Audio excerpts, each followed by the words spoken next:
কিছুক্ষণ আগে একটা তথ্য জানতে পারলাম, ইলেকশন কমিশন একটা বিজ্ঞপ্তি দিয়ে বলেছে ভোট কেন্দ্রের 400 গজের আওতায় নাকি মোবাইল নিয়ে ঢুকতে পারবে না। ইলেকশন কমিশন কোন জায়গা থেকে এই আইন এই বিধিবিধান বের করছে আমরা জানি না। কার প্ল্যান, কার পরিকল্পনা মোতাবেক ইলেকশন কমিশন কাজ করছে এটা জনগণের সামনে স্পষ্ট হচ্ছে। আমরা হুঁশিয়ারি দিচ্ছি, আজকে সন্ধ্যার মধ্যে দিনের আলো থাকতে থাকতে এই বিধিবিধান পরিবর্তন করেন, আগামীকাল না হলে ইলেকশন কমিশন ঘেরাও হবে।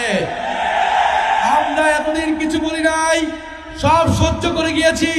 ইলেকশনের দ্বার প্রান্তে এসে, ইলেকশনের প্রাক্কালে এসে এই ধরনের ভোট কারচুপি, মিডিয়াকে ব্ল্যাক আউট করে দেওয়া হবে, মানুষের কণ্ঠস্বর, মানুষের তথ্য অধিকারকে রোধ করে দেওয়া হবে। এই ধরনের কোন আইন করা হলে সেই আইন মেনে নেওয়া হবে না ইনশাআল্লাহ।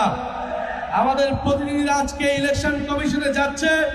ইলেকশন কমিশনকে বলছি, এতদিন যা করেছেন 12ই ফেব্রুয়ারি যদি কোনো ধরনের পক্ষপাতিত্ব করার পরিকল্পনা থাকে, ফ্যাসিস্ট আমলের ইলেকশন কমিশনের যেই পরিণতি হয়েছিল তার থেকেও ভয়াবহ পরিণতি হবে এই ইলেকশন কমিশনের।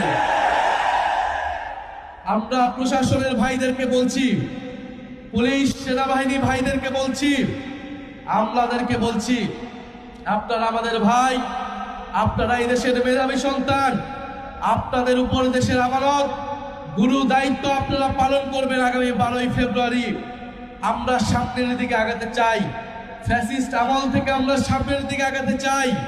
আমরা আশা করব আপনারা দেশের গুরুত্বপূর্ণ এই দায়িত্ব নিরপেক্ষভাবে পালন করবেন, বাংলাদেশের জনগণের অধিকার রক্ষা করবেন, গণতন্ত্রকে নিশ্চিত করবেন।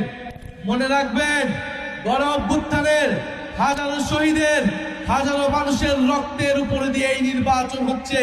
এর সাথে বিশ্বাসঘাতকতা করলে বাংলাদেশের মানুষ আপনাদের কোনোদিন ক্ষমা করবে না, করবে না, করবে না। মিডিয়ার ভাইদেরকে বলবো, মিডিয়ার হাউসদেরকে বলবো, আমরা